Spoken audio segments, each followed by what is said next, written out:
Hey, I did not expect you to be there. I was and listened to the Spice Girls, Wanna Be, one of my favorite songs ever. Welcome to the video. My name is Dr. Lask. I'm a consultant radiologist, and we are going to be talking about something very interesting today. If you want my future, you've got to forget my past. How appropriate. So, what we're going to be talking about is something that I put out a while ago called I'm Not Gonna Lie, which is quite interesting. I might send another link in the description below for anyone that wants to ask me any questions but want to be anonymous. And I've got some dodgy ones, you lot, honestly, but some of them were really, really good, actually. And one of them I thought in particular was very, very good was this one here, where someone has written, I'm currently a core surgical trainee, have an offer for radiology in my desired location after I put an application after some doubts. Any advice for letting go of this? I've always wanted to be a surgeon mentally, despite being a miserable core surgical trainee. Now, this is a really interesting topic and something I've often thought about, especially when people are think about changing careers and all that kind of thing. And it can be really, really daunting, especially if you think that you're even remotely good at something that you do. And when you think you're remotely good at something that you do, you start to feel like some sort of enjoyment. This person says they're miserable, but still feeling like they've kind of got that guilt feeling. And I mean, there's a really common rhetoric that goes around where people will say that, it's all about sticking to your guns and never giving up and things like that. And I think that, I mean, there is a time and place for that, but you got to know where you're going, right?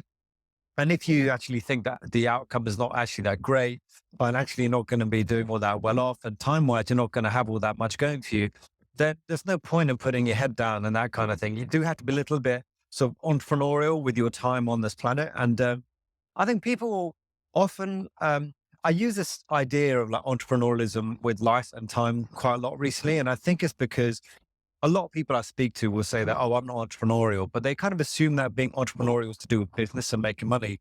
But actually, like, I think a better phrase is like entrepreneurialism is like hacking to make more money. Whereas you can be hacking your life to be able to give you more time. And people do all the time, like driving to work. I choose a particular route to go to work so that I save more time and it's going to be less busy. So there's going to be fewer people. And it's not that different from going in an industry where there's not that many people to try and make as much money as possible.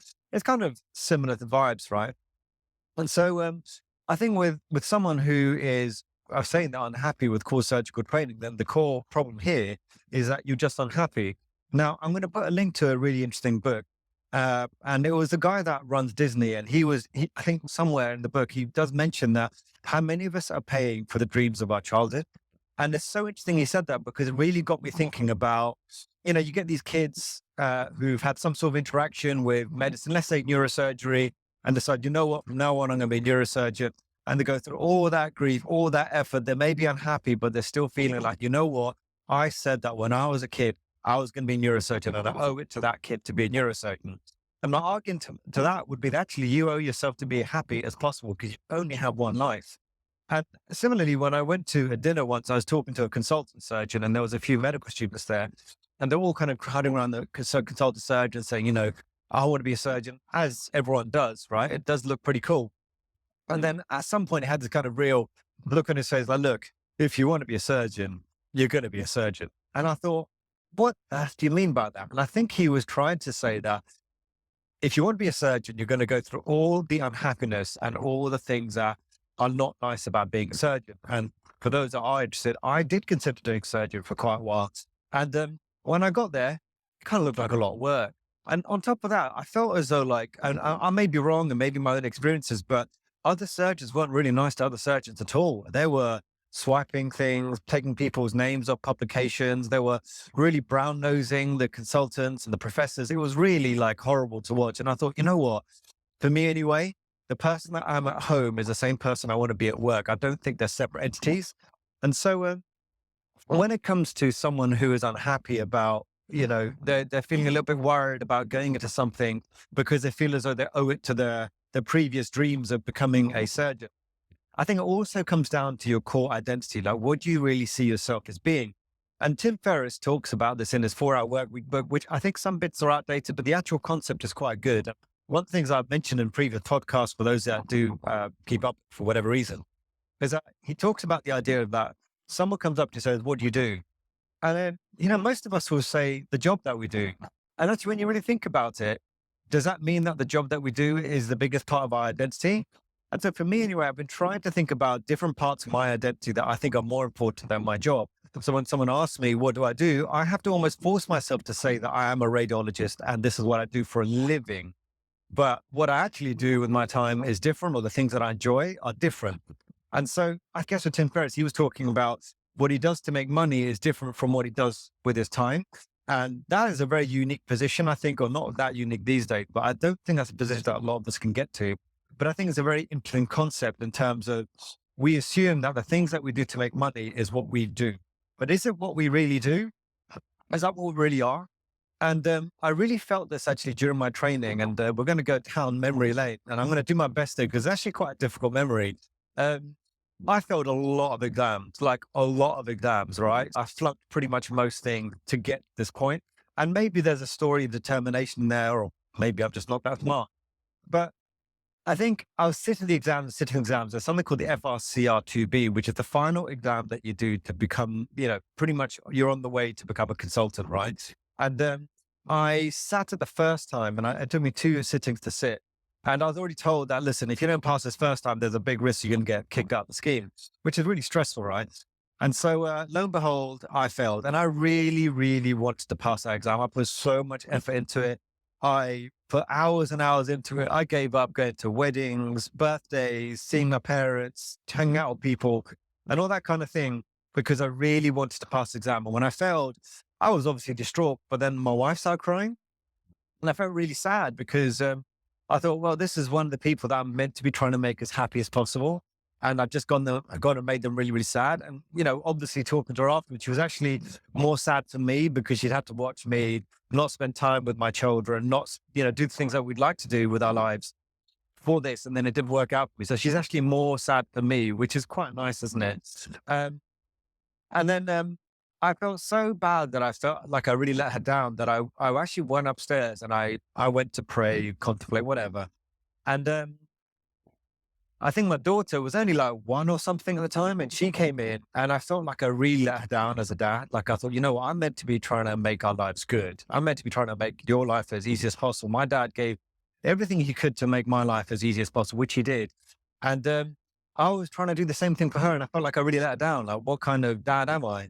And so I kind of held her really close, and I'm going to do this. I'm going to talk about this without crying. Okay.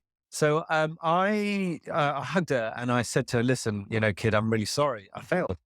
And she was only 1, and she started laughing. And I was thinking, like, why don't you understand that this is a big deal? Like, I just failed, and like I might get kicked out of the training scheme, but I don't know whether I'll ever finish this radiology thing.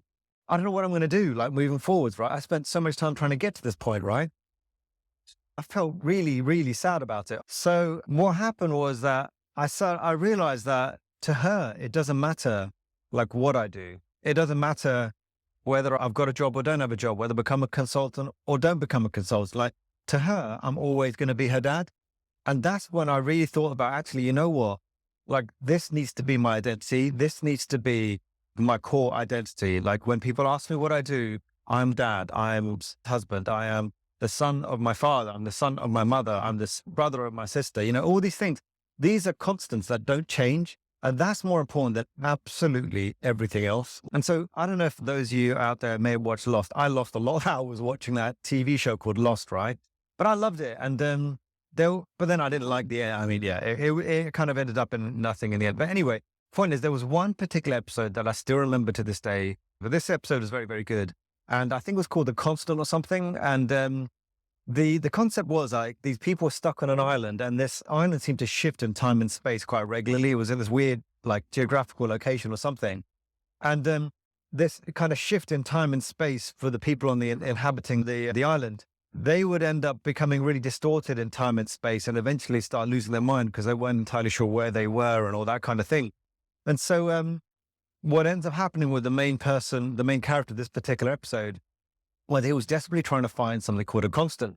He needed someone that was existing throughout the timeline, wherever he was. So someone who was existing in his previous life before getting to the island, and then someone who existed on the island as well. And so if he was to have a constant, then he'll be able to basically not lose his mind.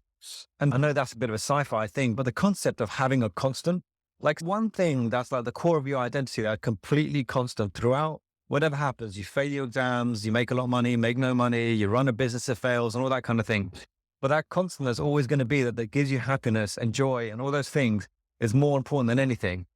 So I think for that person, for anyone that's thinking about changing career, or, contemplating changing things up, I think you do have to think about like, what's making you feel bad about moving or changing things up, right? Is it the fact that you feel as though you owe something to someone? And if you feel like you owe something to someone, who is that? Is it yourself? Because to me, I think that you owe yourself happiness as much as possible, to give yourself as much of a wonderful life as possible, because you've only got one life, right? And then once you've kind of identified like, okay, who am I trying to make happy and why am I doing what I'm doing? Then you've got to be thinking, okay, so if I'm going to change this part of my identity, like how much of my identity overall am I changing? And what I'd encourage you guys and myself to try and do is identify myself with things that are not associated with this job per se, right? The job can change. I don't think it's such a good idea to fix so much of your personality to your work. And so I think it is quite important to basically, reassess things about what you're doing, the way you're even doing your current job. Just think about the way that's going. And if it's not working for you, why is it not working for you? How do you change those things?